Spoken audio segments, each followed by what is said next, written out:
Now, I was telling you there that Wicklow Enterprise Park has launched the search for Wicklow's brightest startup, a major business award up to, 10 grand prize package coming in from this. So that should be of pretty use to businesses, or a particular business in the county.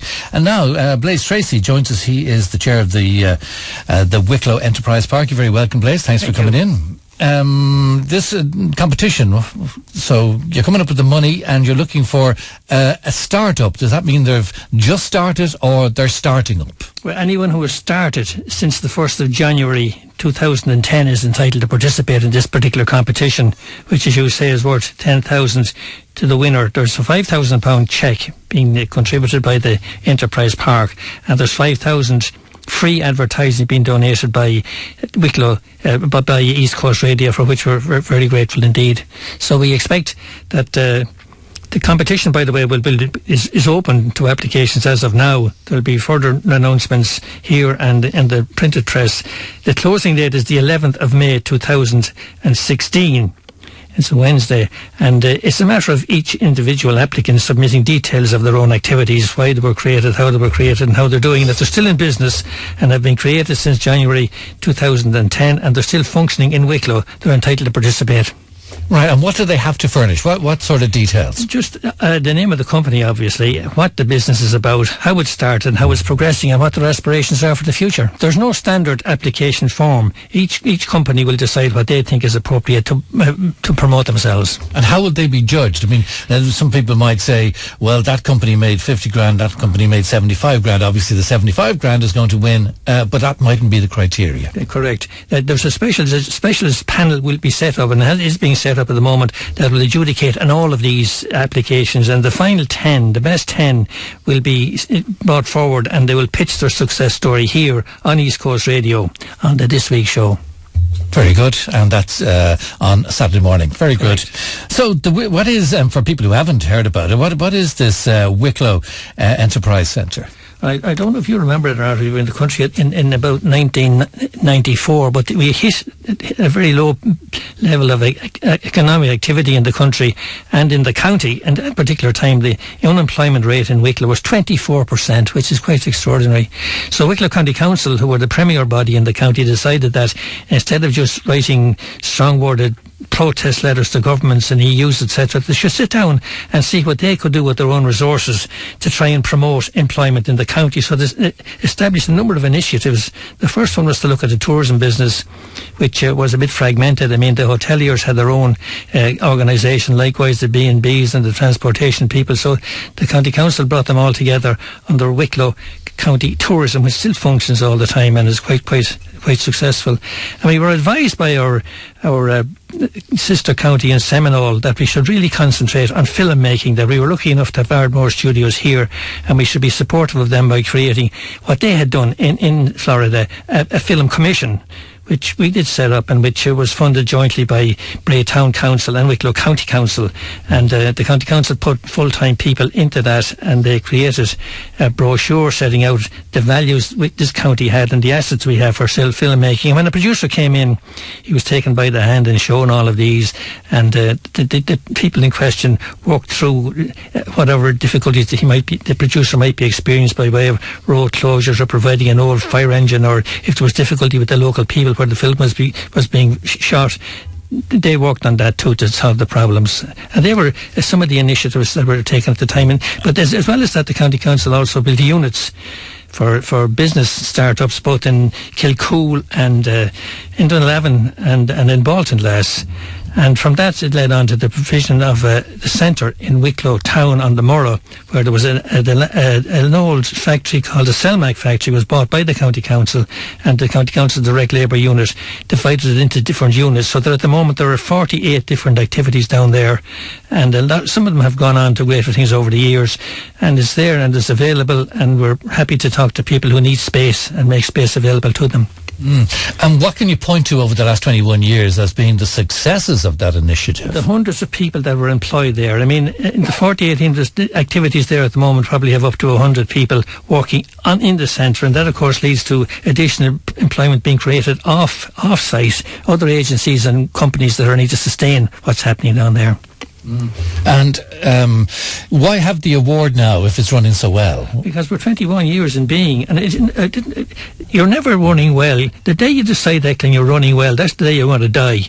You have to keep struggling all the time and fighting to progress where you are. So at the moment we have 85% of our 70,000 square foot enterprise is being usefully used, but there is space down there for additional companies who might need space, and we're happy to provide that.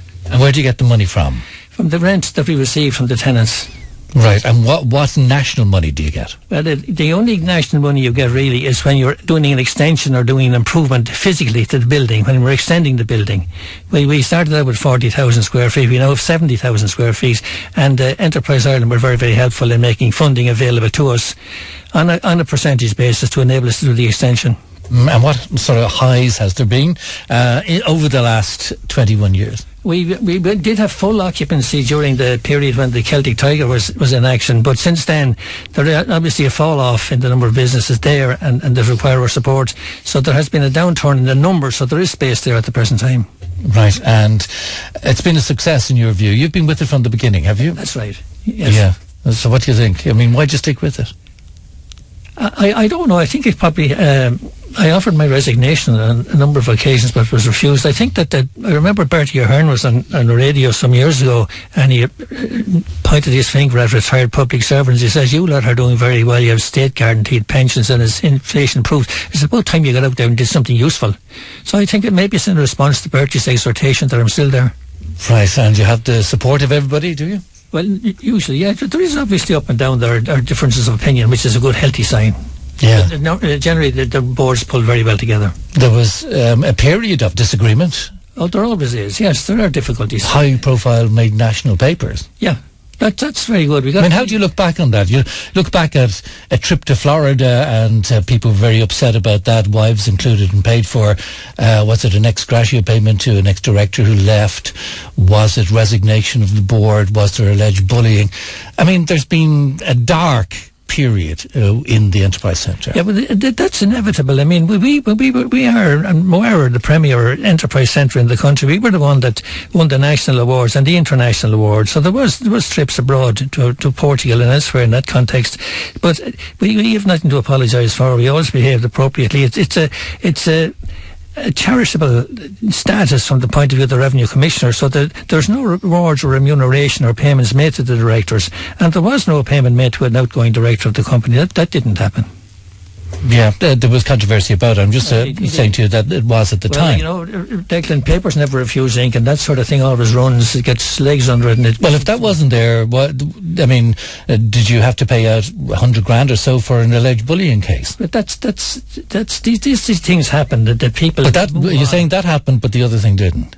I'm saying that there was no payments made to directors. Never was, but there are. The law is set up in order to protect employees, and if they feel they should move on, there's an arrangement there whereby they are paid a certain levy from their outgoing employer. So that's normal. Yeah, but there's people who resigned and they moved on, but there was another particular person who felt that the Enterprise Centre was not the place for them in the future. Well, that's fair enough. I mean, people... But they got some money to go. That's normal. That person in question had worked, I suppose, for about 10 or 15 years for the organisation. They were well entitled to be rewarded under the retirement. Do they get the money for that because they were being rewarded, or for the result of the alleged bullying? No, they got it because they were entitled to it. That was their entitlement under the law. And it implies to every employee that if they decide to discontinue, they're entitled to recognition for the years of service. There's nothing unique about that. And do you feel they were the darkest days of the Enterprise Centre, and you've got over those to look to the future? Probably. There's always a challenge there somewhere or other from some source or other, and you just have to keep going and do the best you can on a day-to-day basis. But it has been very worthwhile. I mean, the number of people that we've employed there and the success of some of the industries that have started off there and some of the businesses have been quite remarkable and very unique. And it was well worthwhile. It wouldn't have happened without the Enterprise Park. And where do you see it going over the next 21? next 21 years, I would imagine that that probably they will move out from the location they're in at the present time in due time, certainly not immediately, and they set up a state-of-the-art facility somewhere else. I would think that there was going to be a need for that type of activity. When we started in the beginning, the private sector were not interested in providing space, but they are now, so that the same pressure is not on one activity alone to provide space for these startups. So as well, it's just spread out now, so that's a very good thing. And how do you think Wicklow is doing compared to other counties now? I think we have a locational advantage that we're so near the city, which is a plus and a minus. I mean, from the point of view of tourism, a lot of tourists just come down here on the bus and spend a day in Wicklow and go back to Dublin hotels. And likewise, some people will point to what happened in Dundrum in the last couple of years for a very elaborate and establishment was set up there, which seems to have taken a lot of the business from the town of Ray and Wicklow. Yeah. I mean, people say, yes, and we got the road at last, and it's helped, but at the same time, you know, the businesses get sucked out to around the M50, and we are a commuter county, and Correct. This is difficult for maybe rates in the county or whatever, that businesses set up outside Dublin. I mean, do you see any way of rectifying that? No, I do. Just statistically, I think, when I was working in the county council, 95% of the population, the working population of Greystones, headed off to Dublin every morning. And that's confirming what you said there, that we are a commuter county, and we have to acknowledge that and see what benefits we can derive from that. So the only in favour of Wicklow is to try and create employment such as the Wicklow Enterprise Park are trying to sponsor, and can keep going, and in the expectation that these businesses will grow, and that when they are developing, that they will stay in Wicklow. So just to recap on the competition then, do a shout out to the businesses. Pardon me? Just to finish up, do a shout out to the businesses to get involved in the competition. What we'd say is that any small to medium sized industry that has, or business rather, that has been set up in Wicklow since the 1st of January 2010 is entitled to participate.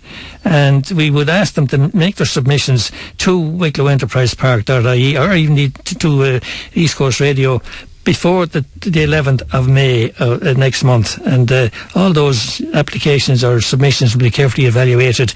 We will arrive down with 10 of the best, which I said they will be interviewed here on East Coast Radio on this week's show in due time. Very good, and it's worth 10 grand to the winner, which can be very useful. You wouldn't sniff at that anyway. Okay, Chair of the Wicklow Enterprise Park, Blaise Treacy. Thanks for dropping in this morning, Blaise. You're very welcome. Thank you. Dunn Stores Weekly One.